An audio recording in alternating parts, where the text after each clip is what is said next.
PM কিষাণ প্রকল্পের দুর্দান্ত update এবং সেই সঙ্গে সঙ্গে কিছু কৃষকের খারাপ খবরও আছে এই ভিডিওতে। দেখুন ভিডিওটি। দেখতে পাচ্ছেন কয়েকটি অপশন অর্থাৎ surrender revocation request, surrender revocation status আর স্টেট চেঞ্জ রিকোয়েস্ট, এই তিনটি অপশন নতুন করে যোগ করা হয়েছে। কিন্তু এগুলি যোগ করার পেছনে কারণ রয়েছে। দেখতে পাচ্ছেন একজন কৃষকের আমি এখানে স্ট্যাটাস চেক করে দেখাচ্ছি, স্ট্যাটাস ঠিকই আছে সব কিছু। ওই যে ল্যান্ড সিডিংয়ের জায়গায় যাদের নো ছিল আগে, ল্যান্ড সিডিংয়ের জায়গায় এর সব কিছু ঠিক রয়েছে অবশ্য।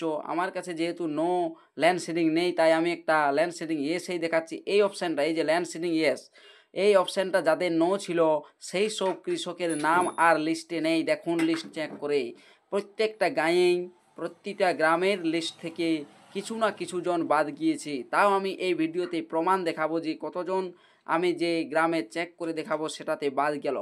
আপনি চেক করে দেখুন আপনার গ্রামের কিছু না কিছু জনের নাম বাদ গিয়েছে।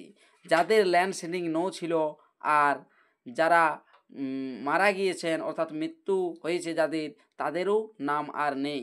অর্থাৎ মারা গিয়েছে তাদের তো নাম বাদ যেতেই পারে, কিন্তু যাদের ল্যান্ড সিডিং নো ছিল অর্থাৎ টাকা একবারের জন্যও ঢুকেছিল না এই ব্যাঙ্ক অ্যাকাউন্টে, কিন্তু কিষাণ সম্মান নিধির লিস্টে নাম উঠেছিল, সেই তাদেরও নাম বাদ গেল লিস্ট থেকে। যাতে তাহারা পুনরায় এই কৃষক সম্মান নিধি প্রকল্পে চলে আসে, তার জন্যই দেখুন এই নিচের তিনটি অপশান যোগ হয়েছে। অর্থাৎ যে অপশানটি প্রথম যুক্ত হয়েছে সেই অপশানটির কাজ রয়েছে তাদের জন্য। অর্থাৎ পুনরায় তারা এই সারেন্ডার রিভোকেশন রিকোয়েস্ট থেকে এই কৃষক সম্মান নিধিতে যোগ দিতে পারবেন। এই যে সারেন্ডার রিভোকেশন রিকোয়েস্ট অর্থাৎ সারেন্ডার হয়ে গিয়েছে পিএম কিষাণ থেকে, তারা পুনরায় কিভাবে যাতে পিএম কিষাণ প্রকল্পে যুক্ত হয় তার জন্য আবেদন হবে। এই যে হলুদ কালার লেখাটিতে ক্লিক করে, এখানে ক্লিক করে রেজিস্ট্রেশন নাম্বার যেটা আছে সেটা দিয়ে দেবেন, অথবা আধার নাম্বার দিয়ে পরে ওটিপি অপশানে ক্লিক করে ওটিপি দিয়ে পরে আপনি এখান থেকে করতে পারবেন আবেদন সারেন্ডার পুনরায় যাতে ফিরে আসে কৃষক সম্মান নিধির লিস্টে নাম। আর এই যে সারেন্ডার রিভোকেশন স্ট্যাটাস রয়েছে, এটা ক্লিক করে আপনি আবেদন করার পর আবেদনটি অ্যাপ্রুভ হলো না রিজেক্ট হলো সেটা আপনি জানতে পারবেন এটা দিয়ে। আর ডান সাইডে স্ট্যাটাস চেঞ্জ রিকোয়েস্ট থেকে রাজ্য চেঞ্জ করতে পারবেন। তবে এখানে দেখুন আমি এই লিস্টে আগেই স্ক্রিনশট করে রেখেছিলাম। দেখুন এই গ্রামে 115 জন ছিল 1, 2, 3 নম্বর লিস্টে। দেখুন এরপর আমি পুনরায় এখান থেকে চেক করে দেখাচ্ছি এখানে কতজন কৃষকের নাম বাদ হয়ে গিয়েছে। দেখুন 21/4/2025 তারিখ দেখতে পাচ্ছেন। আমি এই স্ট্যাটাসটা চেক করেছি 21/4/2025 1:20 এর আগে দেখতেই পেলেন যে 115 জনের নাম ছিল ওই লিস্টে এই গ্রামেরই। আর এখন কতজনের নাম রয়েছে এই লিস্টে সেটাই আপনাদেরকে আমি দেখাচ্ছি।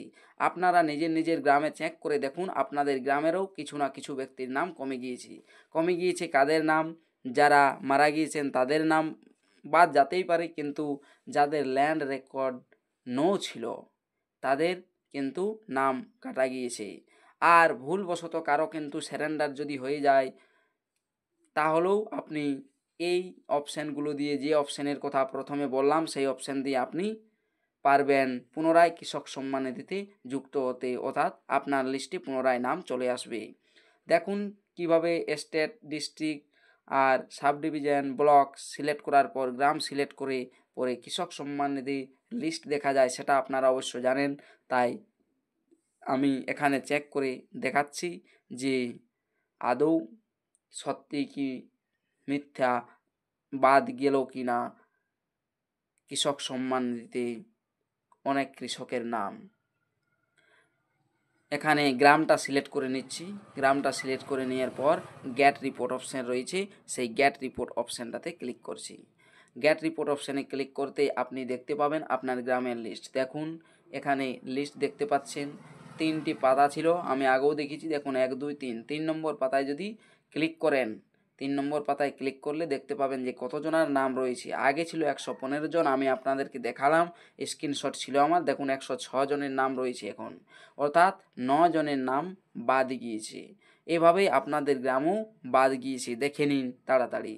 আর যে অপশানগুলো যোগ হয়েছে সেই অপশানগুলো দিয়ে প্রথমের অপশান, এই অপশানটা দেখতে পাবেন, এই যে সারেন্ডার রিভোকেশন রিকোয়েস্ট, এটা দিয়ে আপনি পুনরায় কৃষক সম্মান নিধিতে নাম লেখাতে পারবেন। ভিডিওটি শেষ পর্যন্ত দেখার জন্য অসংখ্য ধন্যবাদ। চ্যানেলে নতুন হয়ে থাকলে চ্যানেলটিকে সাবস্ক্রাইব করে দিবেন আর পাশে থাকা বেল বাটনটি অন করে দিবেন, যাতে পরবর্তী নতুন ভিডিও নোটিফিকেশন পেয়ে যান।